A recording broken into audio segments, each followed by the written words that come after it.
வணக்கம். பிப்ரவரி 25ஆம் தேதி இன்னைக்கு வியாழக்கிழமை. பங்குச்சந்தையில முதல் பாதியில நடந்த சில விஷயங்கள விரைவாக பார்க்கலாம். முக்கியமான டிஸ்க்ளைமர், நான் செபி ரிஜிஸ்டர்ட் அட்வைசர் கிடையாது. இந்த வீடியோல காட்டக்கூடிய அனைத்து கம்பெனிகளும் வெறும் இன்ஃபர்மேஷனல் பர்ப்பஸ்க்காக மட்டுமே முதலீடு செய்யுங்கன்னு சொல்ற வீடியோ கிடையாது. எந்த ஒரு முதலீட்டிலும் ரிஸ்க் இருக்கும். ரிஸ்க் புரியாம இன்வெஸ்ட் செய்யாதீங்க. ரிஸ்க் புரியலனா தயவு செஞ்சு இன்வெஸ்ட்மெண்ட்டை தவிர்த்துருங்க. வீடியோக்குள்ளார போகிறதுக்கு முன்னாடி நம்ம ருபி டிரைவர் சேனலை சப்போர்ட் பண்ணுற அனைத்து நல்ல உள்ளங்களுக்கும் நன்றி. வீடியோ பிடிச்சிருந்ததுன்னா தயவு செஞ்சு லைக் பண்ணுங்கள், தெரியாதவங்களுக்காக ஷேர் பண்ணுங்கள். நிஃப்டி இன்னைக்கு ரொம்ப பாசிட்டிவாக ஓப்பன் ஆயிருக்கு. மதியம் 12:15 அளவில் பார்க்கும்போது கிட்டத்தட்ட 95 புள்ளிகள் அதிகம் பெற்று 15,089 ட்ரேட் ஆகிட்டு இருக்கு. இது முந்தின க்ளோஸை விட இன்னைக்கு கிட்டத்தட்ட 98 புள்ளிகள் கேப் அப்பில் ஓப்பன் ஆயிருக்கு. ஹையான 15,170 அடிச்சது. லோ பார்த்தீங்கன்னா 15,065. இப்போ லோ பார்த்தீங்கன்னா முந்தின க்ளோஸை விட அதிகமாக தான் இருக்குது. ஸோ 15,000க்கு மேலே தான் ட்ரேட் ஆகிட்டு இருக்கு. அது ஒரு பாசிட்டிவ் நியூஸ் தான். வாலட்டிலிட்டி இண்டெக்ஸ் 12:15 மணி அளவில் பார்க்கும்போது 4% விழுந்திருந்தது. நிஃப்டியுடைய பிஇ பிப்ரவரி 24ஆம் தேதி டேட்டா வச்சு பார்க்கும்போது 40.88 இருந்தது. இப்போ நம்ம பார்த்துக்கிட்டு இருக்கிறது நிஃப்டியுடைய 15 மினிட் சார்ட். ஸோ இது ஜீரோதாலேருந்து எடுத்துருக்கிறதுங்க. இது கொஞ்சம் இன்கம்ப்ளீட் சார்ட்டாக இருக்குது. ஏன்னா நேற்று எக்ஸ்டெண்டட் ட்ரேடிங் நடந்தது இந்த சார்ட்டில் காட்டல. அதனால் ஒரு பெரிய கேப் அப் இருக்கிற மாதிரி தெரியுது. ஆனால் கேப் அப் பார்த்தீங்கன்னா 98 புள்ளிகள், அதுவும் நல்ல நம்பர் தான். ஆனால் அது எங்கே முடிஞ்சிருக்குன்னு பார்த்தீங்கன்னா 19ஆம் தேதி எங்கேருந்து விழுந்திருக்கோ அதே இடத்துல தான் இப்போ ட்ரேட் ஆகிட்டு இருக்கு. ஸோ ஒரு ரெசிஸ்டன்ஸ் பாயிண்ட்டாக கூட இருக்கலாம். மதியம் 12 மணிக்கு பார்த்தீங்கன்னா ஒரு சின்ன செல்லிங்கும் நடந்திருக்கு. ஸோ எப்படி போக போகுதுன்னு பொறுத்திருந்து பார்க்கலாம். Sector wise performance, metal sector 3% அதிகரிப்பு, ஃபார்மா செக்டர் 1.55% அதிகரிப்பு, public sector bank 1.5%, Nifty media 1.2%, reality sector 1.18%, private sector bank 1.13% அதிகரித்திருக்கு. பேங்க் ஒட்டுமொத்தமாக கிட்டத்தட்ட 1% அதிகரிச்சிருக்கு. நிஃப்டி ஆட்டோ 0.5% அதிகரிச்சிருக்கு. ஐடி செக்டரும் 0.5% அதிகரிச்சிருக்கு. நிஃப்டி ஃபினான்ஷியல் சர்வீஸும் 0.5% அதிகரிச்சிருக்கு. எஃப்எம்சிஜி செக்டர் மட்டும்தான் இப்போதைக்கு ரெட்ல ட்ரேட் ஆகிட்டு இருக்கு. நிஃப்டியில் டாப் 5 கெய்னர்ஸ்: கோல் இந்தியா 5.6% அதிகரிப்பு, யூபிஎல் 5% அதிகரிப்பு, நேற்று டவுனில் இருந்தது. ஓஎன்ஜிசி 4.7%, இண்டல்கோ 4.2% பாசிட்டிவில் இருக்காங்க. பிபிசிஎல் கிட்டத்தட்ட 4% அதிகரிப்பு. டாப் 5 லூசர்ஸ் நிஃப்டியில் ஐசிஐசிஐ பேங்க் 1.3% வீழ்ச்சி, நெஸ்லே இந்தியா 1.14%, டைட்டன் 1% விழுந்திருக்கு. ஏஷியன் பெயிண்ட்ஸ் 0.83%, ஹிந்துஸ்தான் யூனிலீவர் 0.76% விழுந்திருக்கு. பெரன்பா ஐபிஓ சப்ஸ்கிரிப்ஷன் ஸ்டேட்டஸ் ரீட்டைல் கேட்டகரிக்கு நேற்று சாயங்காலம் நான் பார்க்கும்போது 450% இருக்குது. இது பிஎஸ்சி என்எஸ்சி இரண்டுமே சேர்த்த கணக்கு. சில ஆக்ரோ கெமிக்கல் கம்பெனியும் ஃபர்டிலைசர்ஸ் கம்பெனியும் இன்றைக்கி நல்லா கலக்கிட்டு இருக்காங்க. அதில் முக்கியமாக ராஷ்ட்ரிய கெமிக்கல்ஸ் அண்ட் ஃபர்டிலைசர்ஸ் இன்ட்ராடேல 15% கிட்டத்தட்ட அதிகரித்திருக்கு. அதற்கு ஒரு நியூஸும் இருக்குது. அது கூட ஒரு காரணமாக இருக்கலாம். இக்ரா அவங்களோட ரேட்டிங்ஸை ரிவைஸ் பண்ணியிருக்காங்க. பாசிட்டிவாக இருக்கிற மாதிரி தான் எனக்கு தெரியுது. இக்ரா ரேட்டிங்ஸ் கொடுக்குற ஒரு கம்பெனி. ஜஸ்ட் டயல் இன்னைக்கு இன்ட்ராடேல கிட்டத்தட்ட 13.5% அதிகரித்திருக்கு. ஒரு நியூஸும் இருக்குங்க. அவங்களுடைய ஒரு புது ப்ராடக்ட்டை லான்ச் பண்ணியிருக்காங்க, ஜேடி மார்ட். அது கூட ஒரு காரணமாக இருக்கலாம். ஜஸ்ட் டயல் இன்னைக்கு கிட்டத்தட்ட 13.5% அதிகரித்ததற்கு. பாரம்பரியம் மிக்க பிரெட் கம்பெனியான மாடர்ன் ஃபுட்ஸை, நமக்கு தெரியும் மாடர்ன் பிரெட்ஸ், அந்த கம்பெனி மறுபடியும் விற்பனைக்கு உள்ளாயிருக்கு. எவர்ஸ்டோன் கேபிட்டல்ஸ் விற்றுருக்காங்க. யார் வாங்கியிருக்காங்கன்னு பார்க்கும்போது குரூப்போ பிம்போ அப்படின்ற கம்பெனி வாங்கியிருக்காங்க. இந்த பிரெட் கம்பெனி முன்னாடி ஹிந்துஸ்தான் யூனிலீவர் கையில் இருந்தது. அவங்க தான் எவர்ஸ்டோன் கேபிட்டலுக்கு விற்றாங்க. இப்போ எவர்ஸ்டோன் கேபிட்டல் குரூப்போ பிம்போ அப்படின்ற கம்பெனிக்கு விற்றுருக்காங்க. கவர்மெண்ட் தரப்புலேருந்து ஒரு பாசிட்டிவான நியூஸ் இருக்குங்க.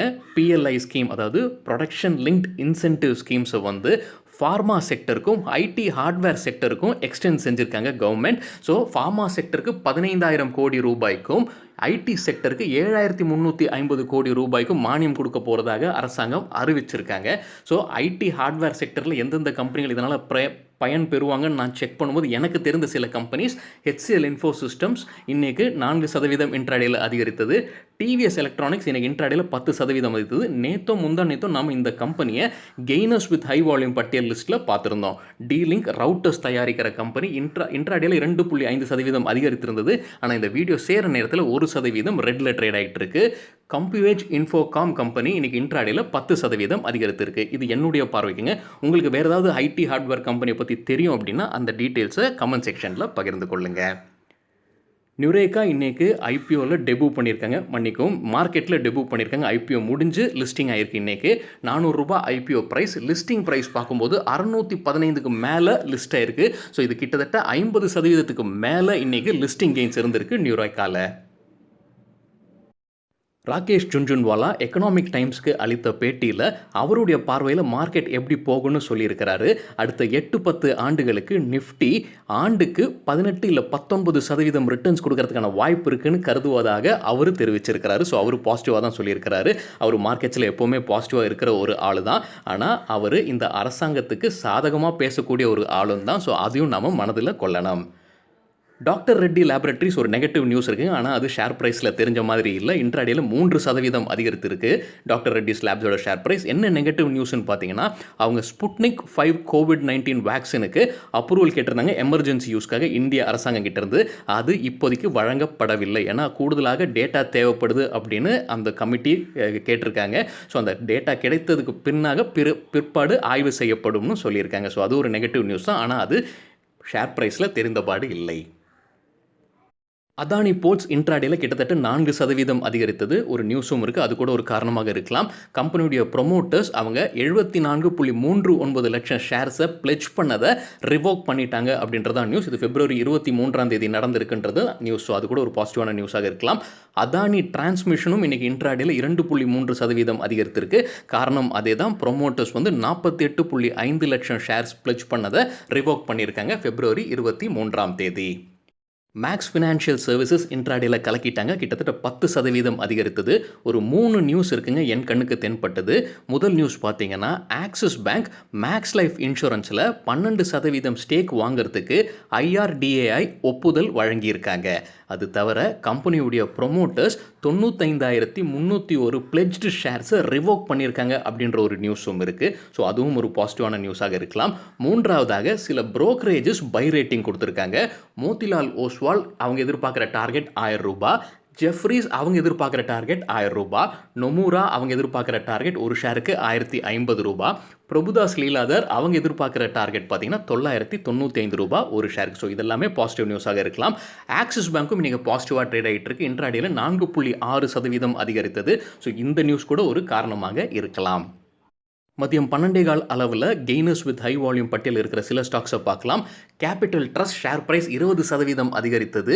வால்யூம் 1019% அதிகரித்தது. மங்களம் ட்ரக்ஸும் ஷேர் பிரைஸ் 20%, வால்யூம் 304% அதிகரித்தது.